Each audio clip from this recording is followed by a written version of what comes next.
அண்மைச் செய்தி. கேரள சிறையிலிருந்து தப்பிய தமிழக கைதி சிக்கியிருக்கிறார். கேரள மாநிலம் கண்ணூர் சிறையிலிருந்து தப்பியோடிய விருதாச்சலத்தைச் சேர்ந்த ஆயுள் தண்டனை கைதி சிக்கியிருக்கிறார். விவரங்களை செய்தியாளர் பிரசாத் வழங்கிட கேட்கலாம். பிரசாத், வணக்கம். எந்த குற்றத்திற்காக இவர் கேரள சிறையில் அடைக்கப்பட்டிருந்தார்? தற்போது தப்பித்து எப்படி போலீசிடம் சிக்கினார்? மேலும் விவரங்கள் என்ன?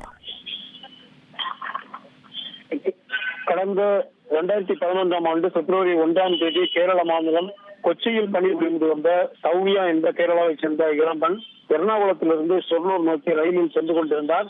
அப்போது அந்த ரயிலில் காணப்பட்ட தமிழகம் விருதாச்சலம் அருகே சமத்துவபுரம் பகுதியைச் சேர்ந்த கோவிந்தசாமி என்பவர் அந்த பெண்ணை பலாத்காரம் செய்து கொலை செய்து தண்டவாளத்தில் வீசினார்.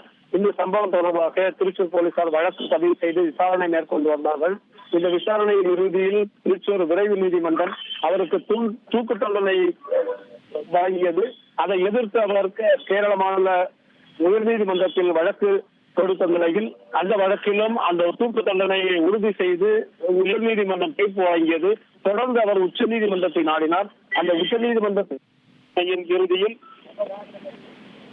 அவருக்கு தூக்கு தண்டனை ரத்து செய்யப்பட்டு ஆயுள் தண்டனையாக குறைக்கப்பட்டது. அந்த வகையில் அவர் கண்ணூர் சிறையில் அடைக்கப்பட்டு சிறைவாசம் அனுபவித்து வந்தார். இந்த நிலையில் நேற்று நள்ளிரவு 1:15 மணிக்கு அங்கிருந்து வெளியேறி அங்கிருந்து தப்பி ஓடி சென்றார். தப்பி ஓடியதை தொடர்ந்து இன்று அதிகாலையில் கைதிகளுடைய எண்ணிக்கையை கடந்து பார்க்கும்போது அவர் தப்பி ஓடியது தெரிய வந்து தொடர்ந்து விசாரணை மேற்கொள்ளப்பட்டது.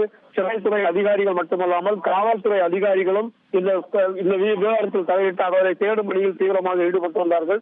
கேரளா முழுவதும் ரயில் நிலையங்கள், பேருந்து நிலையங்கள், அதே போன்று முக்கிய தலங்கள், தமிழக கேரள எல்லை பகுதிகள் எல்லாம் தேடிக்கொண்டிருந்தார்கள்.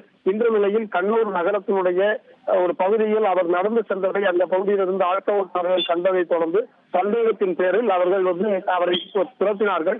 அவர் ஓடி அங்கு அருகே இருக்கக்கூடிய ஒரு முட்புதருக்குள் சாடி அங்கு ஒரு பாழடைந்த கட்டிடத்தில் தலைமுறைவாக இருக்க முயன்றதை தொடர்ந்து போலீசார் அவரை சுற்றி வளைத்து பொதுமக்களுடைய உதவியோடு அவரை பிடித்திருக்கிறார்கள்.